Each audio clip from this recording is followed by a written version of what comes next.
magacaygu waa Cadceed Sheekh Doon Diiriye gudoomiyaha bulshada rayidka ee gobolkan. hadduu ilaahay yiraahdo waxaan rabaa inaan cabiro taariikhda dhabta ah ee Dhuusamareeb horta waxay ku baxday marka ugu horeysan san taariikhda ku helay ma lahayn ceel matoor, waxaa laga cabi jiray biyo dhanaan. biyahaas dhanaan dadku xoogo inay ku submaan artan u dhuusa reebi mee saasaan naanaysta ugu baxday markii hore.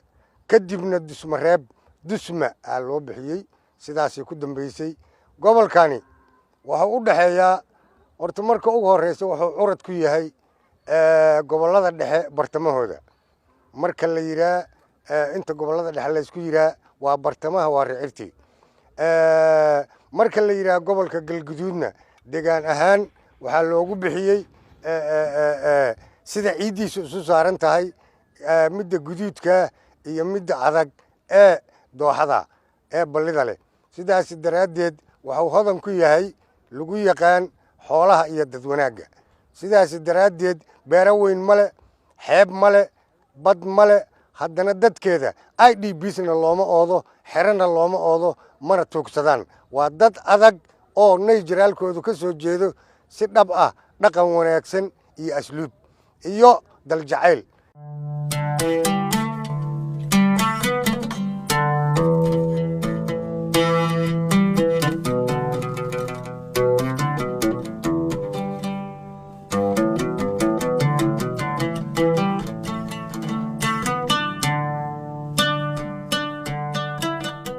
halkan aad arkaysaan waa salaantii magaalada laga soo geli jiray marka ay yareed, hadday kortay.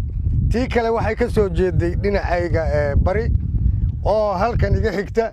diyaaradii aydkiina duqeynayaa jaray, waa muuqataa meesha meeshaas yar xamas kale oo geedaha ay ka soo jeeday.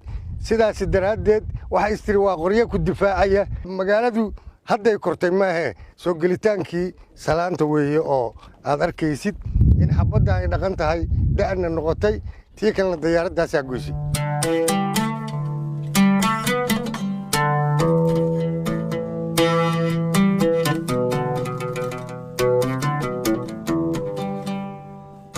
joogno guryahan kugu soo jeeda ee tiifomka u dhisan oo midig iyo bidix barnaga xiga oo gacanta aan ku tilmaamayo waa guryihii howlaha guud iyo guriyeynta. waxaad aragtaa meeshaan bartamaha inuu yaallo laami, waa nimankii xataa jidadka samay jiray.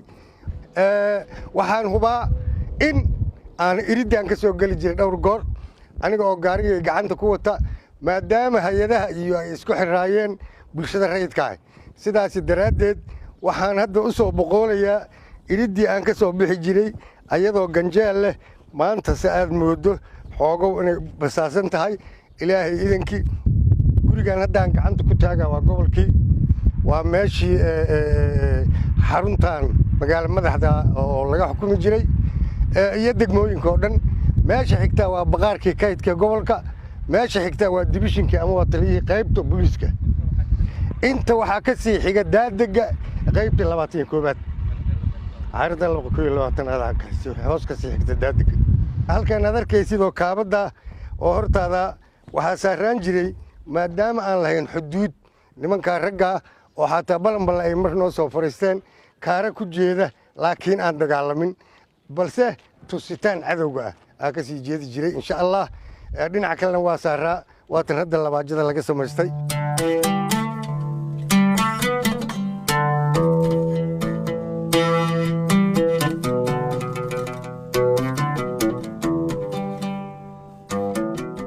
Dhuusamareeb waxay caan ku tahay 63 xarumood oo xukuumaddii dowladdii Maxamed Siyaad Barre dhistay ku taallo, haddana ay degan yihiin maamuladu.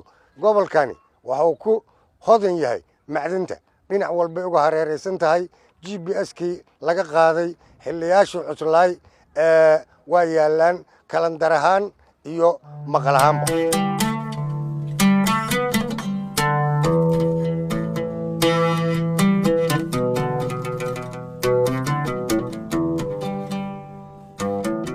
taariikhda waxay dhisantay 1950kii 52 60kii meelahaas adiga konton iyo labadii daardhersatay boorta fise bay ahayd degmo ma ahayn degmo waxay noqotay xilligii dowladdii aadan cadde ay degmo noqotay kabacdina gobol waxay noqotay dowladdii maxamed siyaad barre 7273 dhuusamareeb gobolkan xuduudda wuxuu la wadaagaa galbeed xeebtana wuxuu la wadaagaa badda indiya dadka noloshooda waxay ku tiirsan tahay business yar oo ganacsiya iyo xoolo iyo beero yaryar oo dadka qaarkood tabcadaan iyo ganacsigaas yar ay ku tiirsan yihiin